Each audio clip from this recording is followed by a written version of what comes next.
Have you ever found yourself drifting into deep thought, pondering the big questions of life, the universe, and everything in between?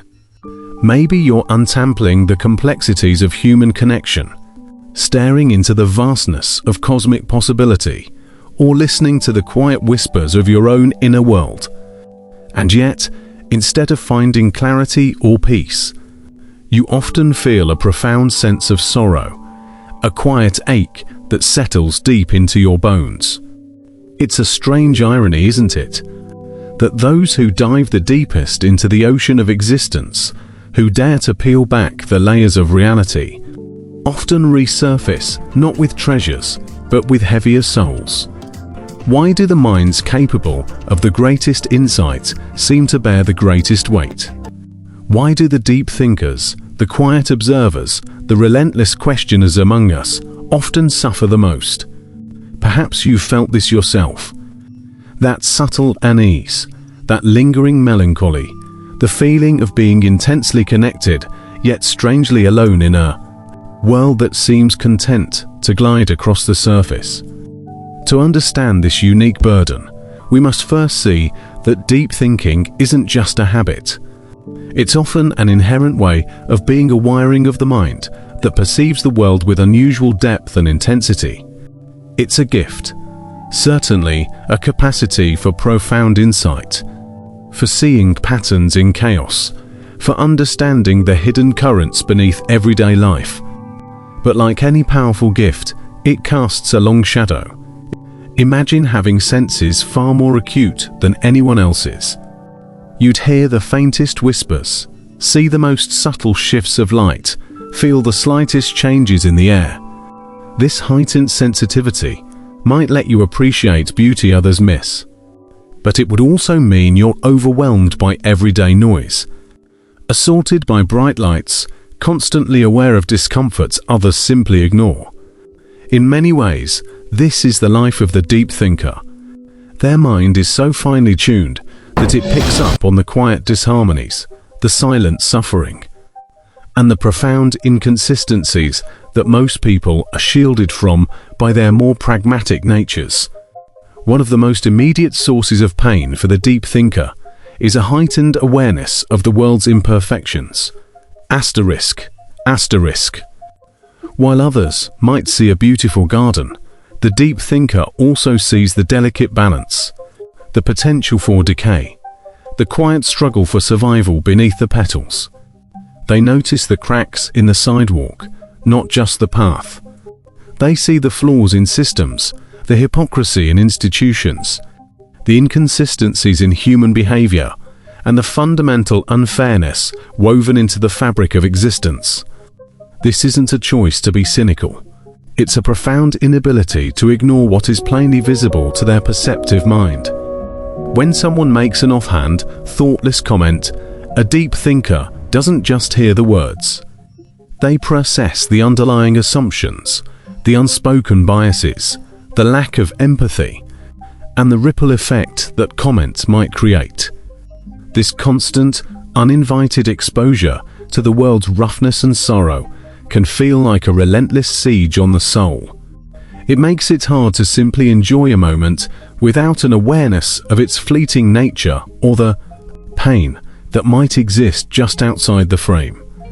They carry this awareness like a low hum, a steady frequency of concern or disappointment, even in moments meant for pure joy.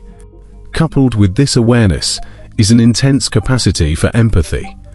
Deep thinkers aren't just intellectual beings. They are often profoundly emotional, feeling the suffering of others with raw clarity. They don't just understand intellectually that injustice exists. They feel the cold nights of the forgotten, the desperate choices of the trapped, the terror of those in conflict. Their minds connect the dots between individual actions and collective consequences, between personal pain and systemic failure. This deep, porous empathy means they often absorb the world's anguish, carrying it within themselves as if it were their own.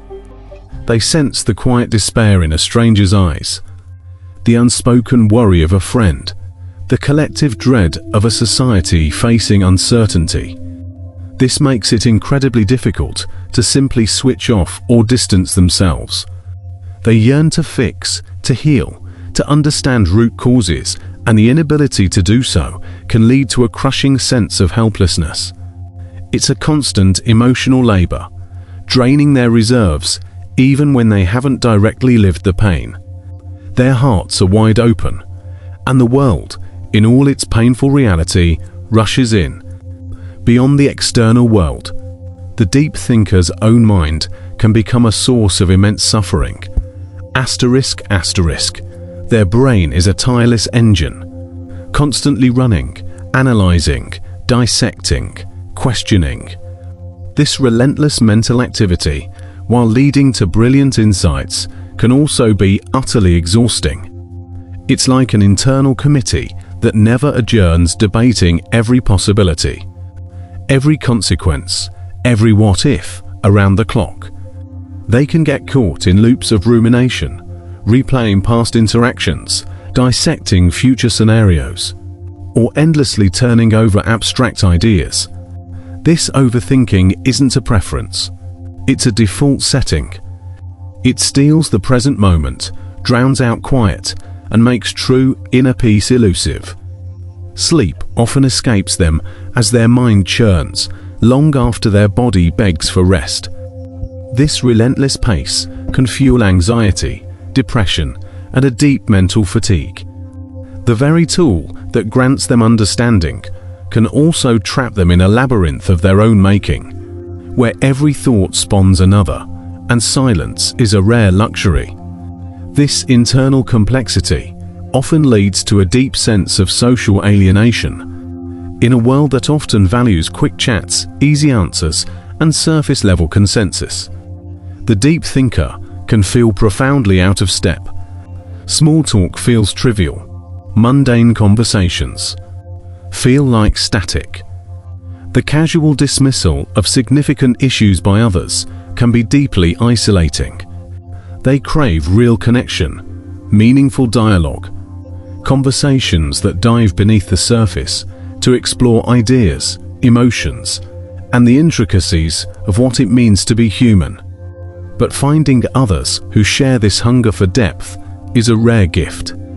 They often find themselves misunderstood, dismissed as too serious, too sensitive, or simply overthinking it. This feeling of being fundamentally different, of seeing the world through a lens few others share, leads to a profound loneliness.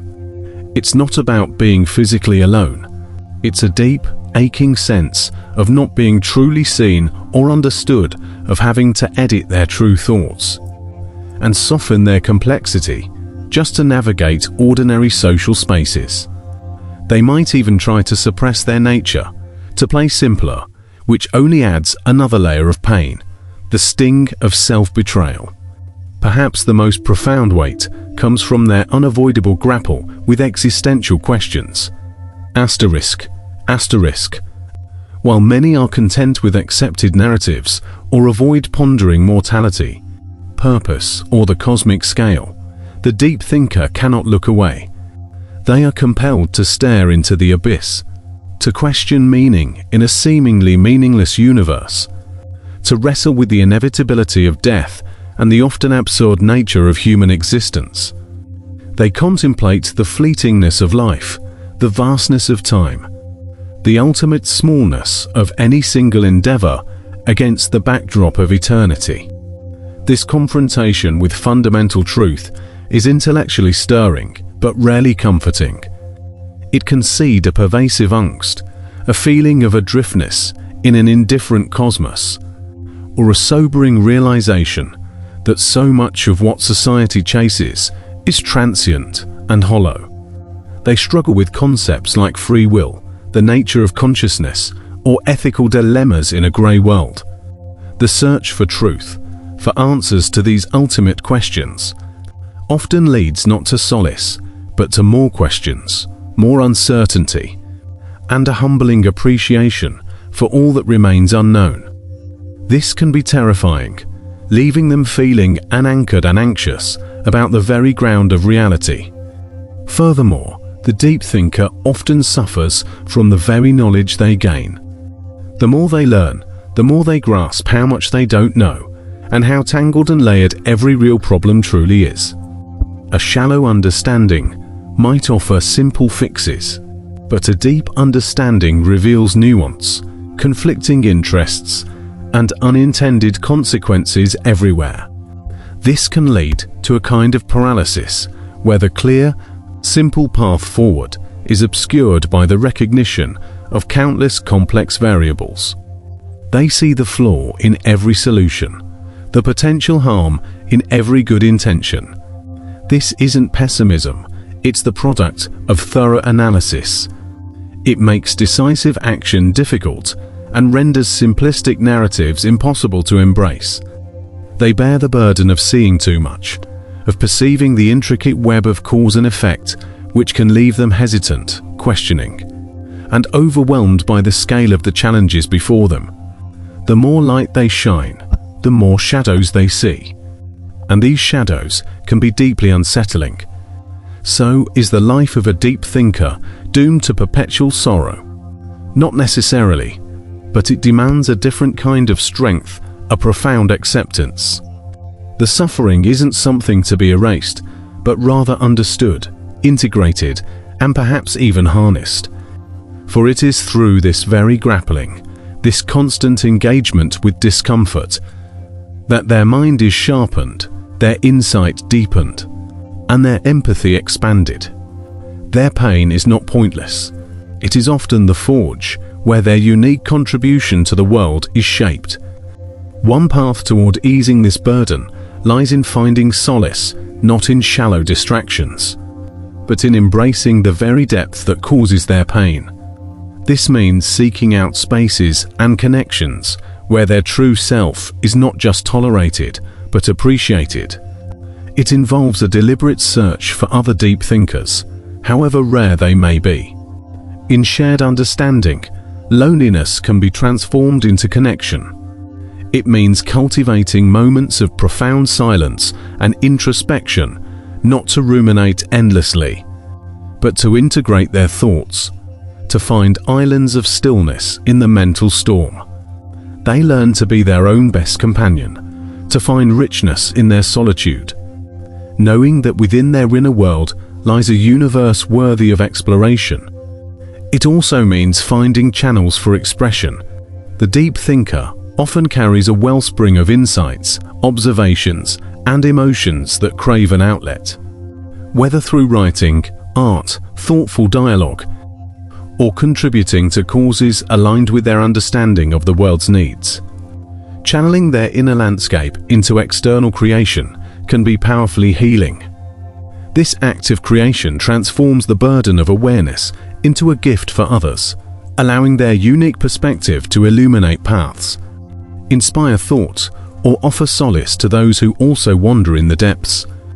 Ultimately, the suffering of deep thinkers is a testament to their profound humanity. It is a sign of their refusal to accept easy answers, their openness to complexity, and their boundless capacity to feel. Their suffering is not a weakness, but a consequence of their strength, the strength of their mind, and the strength of their heart. It is the price of admission to a deep understanding of existence. And while that price may be heavy, it is also what makes them capable of extraordinary compassion, profound wisdom, and a rare ability to navigate the intricate currents of life. Their pain reminds us that to truly see, to truly feel, to truly understand, often comes with a cost. But it is a cost that, in its own way, makes them among the most intensely, beautifully, and fully alive of us all.